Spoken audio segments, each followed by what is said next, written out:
ചിന്തിക്കുന്ന കാര്യങ്ങൾക്ക് പോലും നമ്മളെ തള്ളിയിടാൻ സാധിക്കും. നമ്മൾ ചിലപ്പോൾ വലിയ കാര്യങ്ങൾക്ക് പിന്നാലെ പോകും, ഉൾക്കൊള്ളപ്പെട്ടുകൊണ്ടിരിക്കും. പക്ഷെ നമ്മളെ വീഴിക്കുന്നത് നിസ്സാര കാര്യങ്ങളായിരിക്കും. അപ്പോൾ നമ്മൾ എന്ത് ചെയ്യണം? നിസ്സാര കാര്യങ്ങൾ പോലും നമ്മൾ എന്ത് ചെയ്യണം? യഹോവയോട് നമ്മൾ പറയണം. അപ്പൊ അങ്ങനെ ചെയ്യുമ്പോൾ ദൈവം നമുക്ക് ആവശ്യമായ സംരക്ഷണം നൽകും, ആവശ്യമായ മനസ്സമാധാനം നൽകി കൊടുക്കും എന്നതിൽ യാതൊരു സംശയമില്ല. ഇനി നമ്മൾ ചെയ്യേണ്ട മറ്റൊരു കാര്യം എന്താണ്? സങ്കീർത്തനം 55:22 പറയുന്നു, നിന്റെ ഭാരം യഹോവയുടെ മേലിടുക. അപ്പൊ നമ്മള് ദൈവത്തോട് പ്രാർത്ഥിക്കുമ്പോൾ നമ്മൾ എന്ത് ചെയ്യാണ്? നമ്മുടെ ഭാരങ്ങൾ എടുത്തിടുകയാണ്. ഒരിക്കൽ ഇട്ട് കഴിഞ്ഞാൽ പിന്നെ നമ്മൾ അതിനെക്കുറിച്ച് ചിന്തിക്കാൻ പാടുണ്ടോ? പാടില്ല. ഇത് മനസ്സിലാക്കാനായിട്ട് നമ്മൾ ഇങ്ങനെ ചിന്തിക്കാം. ഈ നടക്കാൻ പഠിക്കുന്ന കുട്ടികളുണ്ട് അല്ലെ, 4-5 വയസ്സൊക്കെ പ്രായമുള്ള കുട്ടികൾ നമ്മുടെ സഭയിലുണ്ട്. ഇവർക്ക് നടക്കാൻ വളരെ ഇഷ്ടമാണ്. നമുക്ക് എങ്ങനെയും ചിന്തിക്കാം, ഒരു ദൂരയാത്ര പോവുകയാണ്, ഒരു അച്ഛനും മകളും കൂടെ ദൂരയാത്ര പോകുന്ന ഒരു സാഹചര്യം ചിന്തിക്കാം. കുറച്ചു ദൂരം അങ്ങനെ നടന്നു പോകുന്ന സമയത്ത് മകൾക്ക് ആദ്യം ഇൻട്രസ്റ്റ് ആയിരുന്നു. കുറച്ച് കഴിഞ്ഞപ്പോൾ കാല് വേദനിക്കാൻ തുടങ്ങി. ഉടനെ അച്ഛനെ നോക്കും അല്ലെ, അച്ഛനെ ഉടനെ എന്ത് ചെയ്യും? ആ മകളെ എടുക്കും, തന്റെ തോളിലെടുത്തുകൊണ്ട് നടക്കും. പിന്നെ നടക്കുന്ന ആരാണ്? പിന്നെ നടക്കുന്ന അച്ഛനാണ്. മകള് നടക്കുന്നില്ല, എത്തേണ്ട സ്ഥലത്ത് എത്തുകയും ചെയ്യും. പക്ഷെ അല്പദൂരം നടന്നപ്പോ ഈ മകള് പറയുകയാണ്, ഇനി ഒന്ന് ഇറക്കി വിടണമെന്ന് പറഞ്ഞാലോ വീണ്ടും നടക്കുന്നത് മകളാണ്. വീണ്ടും മകളുടെ മുട്ടിന് വേദന എടുക്കും അല്ലെ. എന്ന് പറഞ്ഞതുപോലെ ഒരിക്കൽ നമ്മൾ യഹോവയെ നമ്മുടെ ഭാരം ഇട്ട് കഴിഞ്ഞാൽ അതിന്റെ അർത്ഥം യഹോവയെ നമ്മളെ എടുക്കാൻ നമ്മൾ അനുവദിക്കുകയാണ്. യഹോവ നമ്മളെ എടുത്തുകൊണ്ട് നടക്കുകയാണ്. പക്ഷെ യഹോവ എടുത്തുകൊണ്ട് നടക്കുമ്പോൾ നമ്മൾ അവിടെ ഇരുന്നുകൊണ്ട് ആലോചിക്കുകയാണ്. വീണ്ടും അതേ ഉത്കണ്ഠയെ കുറിച്ച് ചിന്തിക്കുകയാണെങ്കിലോ അതിന്റെ അർത്ഥം എന്താണ്? നമ്മൾ യഹോവയോട് പറയാണ്, എന്നെ ഇറക്കി വിട്, ഞാൻ തന്നെ എന്റെ ഭാരം എടുക്കാം എന്നുള്ളതാണ് അല്ലെ. അപ്പൊ ഇതുപോലെ ആയിരിക്കണം എന്ന് പറഞ്ഞാൽ യഹോവയിൽ സമ്പൂർണ്ണമായ വിശ്വാസമുണ്ടെങ്കിൽ ഒരു ഭാരം, ഒരു ഉത്കണ്ഠ നമ്മൾ യഹോവയിൽ ഇട്ട് കഴിഞ്ഞാൽ പിന്നെ ആ ഉത്കണ്ഠയെ കുറിച്ച് നമ്മൾ ചിന്തിക്കാനേ പാടില്ല എന്നുള്ളതാണ്. അപ്പൊ അങ്ങനെയാണെങ്കിൽ മാത്രമേ ഈ ദൈവിക സമാധാനത്തിന്റെ പ്രയോജനങ്ങൾ നമുക്ക് ആസ്വദിക്കാനായിട്ട് സാധിക്കുകയുള്ളൂ. ഒരു സമയം നമ്മൾ കണ്ടു, ദൈവം നമ്മളെ സഹായിക്കുന്ന ഒരു വിധം ദൈവിക സമാധാനം നൽകിക്കൊണ്ടാണ്. നമ്മുടെ ഭാഗത്ത് എന്താണ് ആവശ്യം? എല്ലാ ഉത്കണ്ഠകളും നമ്മൾ ദൈവത്തിൽ ഇടേണ്ടതായിട്ടുണ്ട്. രണ്ടാമതായി ഇപ്പോൾ നമ്മളെ സഹായിക്കുന്ന വിധം എന്താണ്? അത് മനസ്സിലാക്കാനായിട്ട് സങ്കീർത്തനം 94:19 വാക്യം നമുക്ക് നോക്കാം. സങ്കീർത്തനം 94:19. എല്ലാ സഹോദരങ്ങൾക്കും എന്നോടൊപ്പം പരിശോധിക്കാം. സങ്കീർത്തനം 94 അതിന്റെ 19 വാക്യം. യഹോവ നൽകി തരുന്ന രണ്ടാമത്തെ സഹായത്തെ കുറിച്ച് നമുക്ക് കാണാം. അവിടെ ഇങ്ങനെ വായിക്കുന്നു, ആകുല ചിന്തകൾ എന്നെ വരിഞ്ഞു മുറുക്കിയപ്പോൾ അങ്ങ് എന്നെ ആശ്വസിപ്പിച്ചു, എന്നെ സാന്ത്വനപ്പെടുത്തി. അതെ, യഹോവ നൽകി തരുന്ന രണ്ടാമത്തെ ആശ്വാസം എന്താണ്? തന്റെ വചനമായ ബൈബിളിലൂടെ നൽകി തരുന്ന സാന്ത്വന വാക്കുകളാണ്. നമ്മൾ എന്ത് ചെയ്യണം? ഓരോ ദിവസവും ബൈബിൾ വായിക്കുകയും പഠിക്കുകയും ചെയ്യുമ്പോൾ യഹോവ നമ്മളെ തലോടുന്നത് പോലെയാണ്. തലോടുമ്പോൾ നമുക്ക് നല്ല ആശ്വാസം കിട്ടും അല്ലെ. ഇതുപോലെയുള്ള ആശ്വാസം ദൈവവചനം വായിക്കുന്നതിലൂടെ സാന്ത്വനം പകരുന്ന വാക്കുകൾ യഹോവ നമുക്ക് നൽകി തരുന്നു. ഇത് മാത്രമല്ല, നമ്മുടെ ജീവിതം എങ്ങനെ പോയാൽ വിജയിക്കും, ഏറ്റവും മെച്ചം പോയാൽ പുറത്തേക്ക് പോകാം എന്ന് പറഞ്ഞതുപോലെ യഹോവയ്ക്ക് തന്റെ വഴികൾ പറഞ്ഞു തരാൻ സാധിക്കും. അത് തന്റെ വചനമായ ബൈബിളിലുണ്ട്. ഇതനുസരിച്ച് നമ്മൾ ജീവിച്ചു കഴിഞ്ഞാൽ ഉത്കണ്ഠയ്ക്ക് കാരണമാകുന്ന പല പ്രശ്നങ്ങളും നമുക്ക് ഒഴിവാക്കാനായിട്ട് സാധിക്കും. രണ്ടാമത്തെ വിധം എന്ന് പറയുന്നത് തന്റെ വചനമായ ബൈബിളിലൂടെ യഹോവ നമ്മളെ ആശ്വസിപ്പിക്കുകയാണ്, സാന്ത്വനം നൽകുകയാണ്. അത് ഉത്കണ്ഠകളെ മറികടക്കാൻ നമ്മളെ സഹായിക്കും. മൂന്നാമതായി യഹോവ സഹായിക്കുന്ന വിധം എന്താണ്? നമുക്ക് മത്തായി 6-33 വാക്യത്തിലേക്ക് നമ്മൾ കൈ തുറക്കാം. ഇവിടെ യഹോവ നമ്മളെ സഹായിക്കുന്ന മൂന്നാമത്തെ വിധം നമുക്ക് കാണാൻ സാധിക്കും. മത്തായി 6:33. എല്ലാ സഹോദരങ്ങൾക്കും പരിശോധിക്കാം. അത് വായിക്കുന്നത് ഇങ്ങനെയാണ്, അതുകൊണ്ട് ദൈവരാജ്യത്തിനും ദൈവനീതിക്കും എപ്പോഴും 1-ാം സ്ഥാനം കൊടുക്കുക, അപ്പോൾ ഈ പറഞ്ഞ മറ്റെല്ലാം നിങ്ങൾക്ക് കിട്ടും. നമ്മളെ ഉത്കണ്ഠപ്പെടുത്തുന്ന ചില കാര്യങ്ങൾ എന്തൊക്കെയാണ്? അടിസ്ഥാന ജീവിത ആവശ്യങ്ങളാണ് അല്ലെ. ഒരു മനുഷ്യന്റെ അടിസ്ഥാന ജീവിത ആവശ്യങ്ങൾ എന്തൊക്കെയാണ്? ആഹാരം വേണം, വസ്ത്രം വേണം, പാർപ്പിടം വേണം. ഇതൊക്കെ അടിസ്ഥാനപരമായ ആവശ്യമുള്ള കാര്യങ്ങളാണ്. ഈ അടിസ്ഥാന ആവശ്യങ്ങൾ ഞാൻ നിങ്ങൾക്ക് നൽകാമെന്നാണ് യഹോവ പറയുന്നത്. എന്ത് ചെയ്യണം? ഒന്നാമത് ദൈവരാജ്യം അന്വേഷിക്കും. എന്ന് പറഞ്ഞാൽ ആത്മീയ കാര്യങ്ങൾക്ക് നമ്മുടെ ജീവിതത്തിൽ 1-ാം സ്ഥാനം കൊടുക്കണം.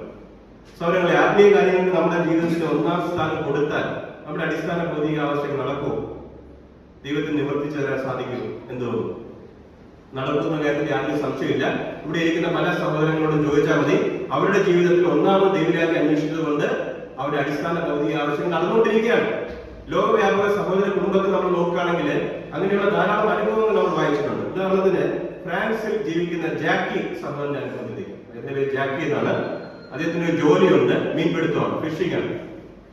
അദ്ദേഹം ഈ മീൻപിടുത്തത്തിൽ അദ്ദേഹം മാത്രമല്ല, അദ്ദേഹത്തിന്റെ ഇവിടെ 12 ജോലിക്കാരുണ്ട്, ഒരു ബോട്ടുണ്ട്. അതുമായിട്ടാണ് അദ്ദേഹം മീൻ പിടിക്കാൻ പോകുന്നത്. അങ്ങനെ ഇരിക്കുമ്പോഴാണ് അദ്ദേഹം ബൈബിൾ പഠിക്കുന്നത്.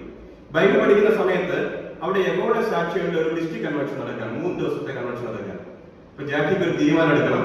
കൺവെൻഷന് പോകണോ മീൻ പിടിക്കാൻ പോകണോ? മീൻ പിടിക്കാൻ പോകാന്ന് പറഞ്ഞാൽ മീൻ പിടുത്തത്തിന്റെ സീസണാണ്. ഏറ്റവും കൂടുതൽ മത്സ്യം ലഭിക്കുന്ന ഒരു സീസണാണ്. ചാകര എന്നൊക്കെ പറയുന്ന പോലെ മത്സ്യബന്ധന കൊയ്ത്ത് എന്ന് പറയുന്ന ഒരു സമയമാണ്.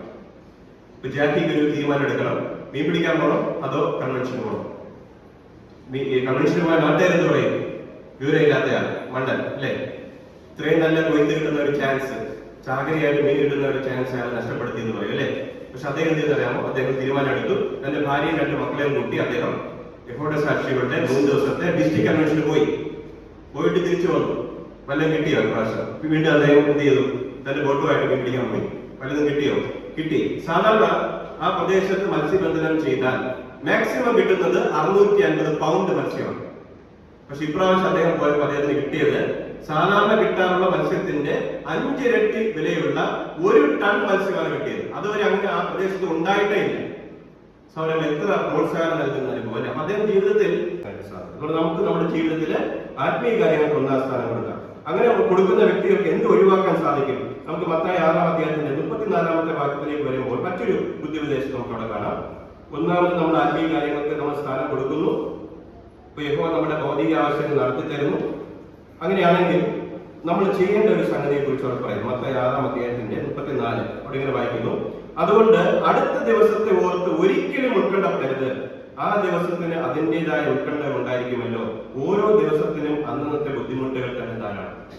നമ്മൾ എന്ത് ചെയ്യാൻ പാടില്ല? നാളത്തെ കുറിച്ച് അനാവശ്യമായിട്ട് നമ്മൾ ഉത്കണ്ഠപ്പെടുന്നത് നമുക്ക് ഒഴിവാക്കാനായിട്ട് സാധിക്കും. ഇന്ന് പല ആളുകൾക്കും അടിസ്ഥാന പ്രശ്നം ഉത്കണ്ഠയാണ്. 20-30 വർഷമൊക്കെ കഴിഞ്ഞ് നടക്കേണ്ട കാര്യമായിരിക്കും. പക്ഷെ ഇപ്പോഴേ ഇരുന്ന് ആലോചിക്കും അല്ലെ?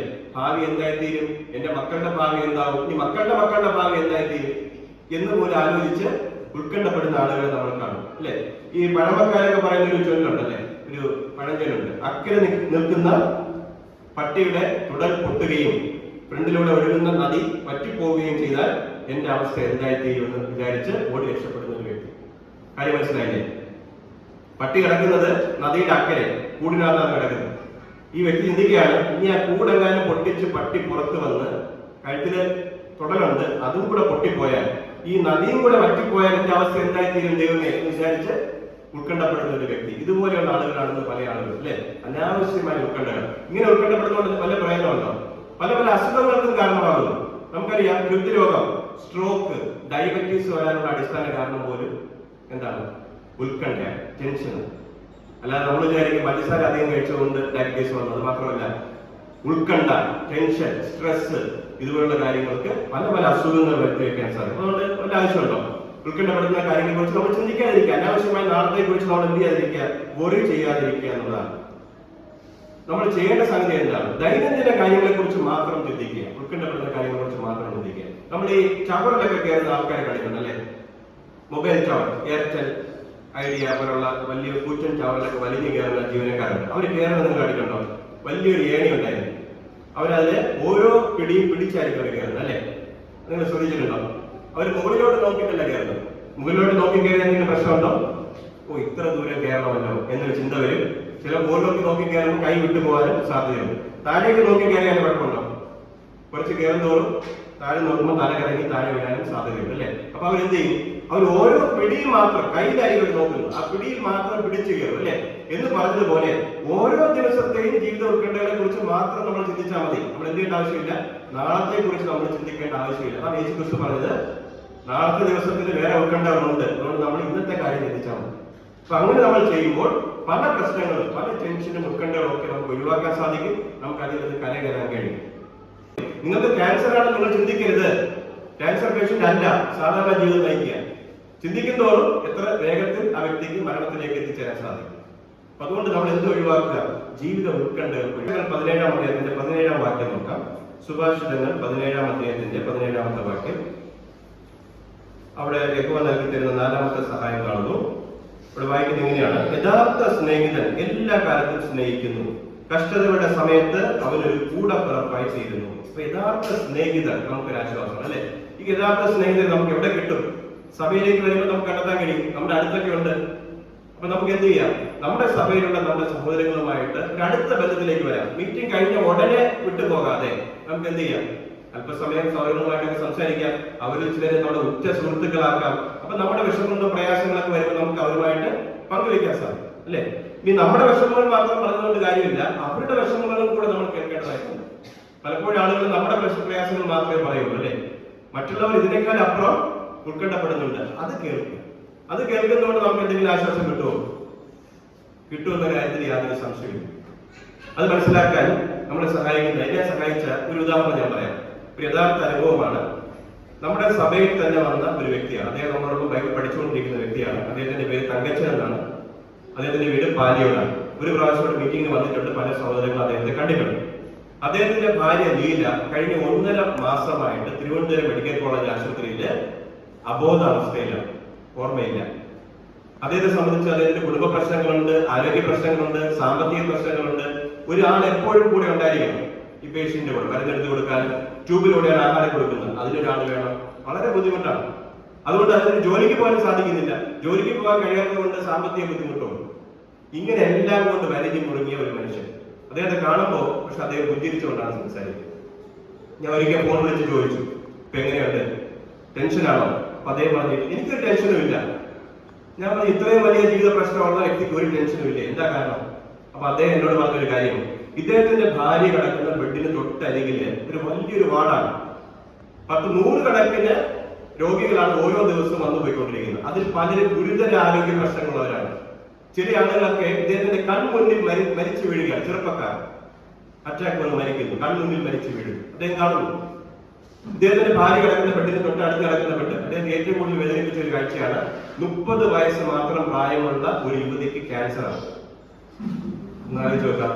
മാതാപിതാക്കൾ വന്ന് ആ കുട്ടിയോട് സംസാരിക്കുന്നു, ഡോക്ടർ വന്ന് സംസാരിക്കുന്നു, മാതാപിതാക്കളോടൊക്കെ പറയും, ബന്ധുക്കളോട് പറയുന്നത് വീട്ടിലേക്ക് കൊണ്ടുപോയാൽ മതി, ലാസ്റ്റ് സ്റ്റേജ് ആണെന്ന്. പക്ഷെ അപ്പോഴല്ല ഈ വ്യക്തി ചെയ്യുന്ന എന്താണ്, ഈ തങ്കച്ചിന്റെ ചെയ്യുന്ന കാര്യം, ഇദ്ദേഹം അവരുടെ അടുക്കിലേക്ക് പോകും, അവരെ ആശ്വസിപ്പിക്കും, അവരുടെ പ്രയാസങ്ങൾ കേൾക്കും, അവരോട് പറയും ഞാൻ നിങ്ങൾക്ക് വേണ്ടി പ്രാർത്ഥിക്കാം എന്ന് പറയും. ഇപ്പൊ അദ്ദേഹം തിരക്കുള്ളത് അദ്ദേഹത്തിന്റെ കാര്യം, ഭാര്യയുടെ 1.5 മാസമായിട്ട് അബോധാവസ്ഥയിൽ കിടക്കുകയാണ്. പക്ഷെ അത് അദ്ദേഹത്തിന്റെ ശ്രദ്ധ അതല്ല, അതിനേക്കാൾ ഉത്കണ്ഠപ്പെടുത്തുന്ന ആളുകൾ അപ്പുറത്ത് കിടപ്പുണ്ട്, അവരുടെ പ്രയാസങ്ങൾ സഹായിക്കാനാണ് അദ്ദേഹം ചെയ്തുകൊണ്ടിരിക്കുന്നത്. അപ്പൊ അതുകൊണ്ട് അദ്ദേഹത്തിന്റെ വേദന അദ്ദേഹത്തിന് മറന്നു പോകാൻ സാധിച്ചു. ഇതുപോലെ എത്ര നല്ല അനുഭവം അല്ലെ, നമുക്ക് എന്ത് ചെയ്യാൻ സാധിക്കും? നമ്മുടെ വേദനയെ കുറിച്ച് മാത്രം ചിന്തിക്കാതെ നമ്മളെക്കാൾ കഷ്ടപ്പെടുന്ന, നമ്മളെക്കാൾ ഉത്കണ്ഠ അനുഭവിക്കുന്ന എത്രയോ പേര് ലോകത്തുണ്ട്, നമുക്ക് അവരെ ആശ്വസിപ്പിക്കാൻ സാധിക്കും. അപ്പൊ അങ്ങനെ ചെയ്യുമ്പോൾ നമുക്ക് ഉത്കണ്ഠകളെ മറികടക്കാൻ തീർച്ചയായും യഹോവ നമ്മളെ സഹായിക്കുന്ന കാര്യത്തിൽ യാതൊരു സംശയമില്ല.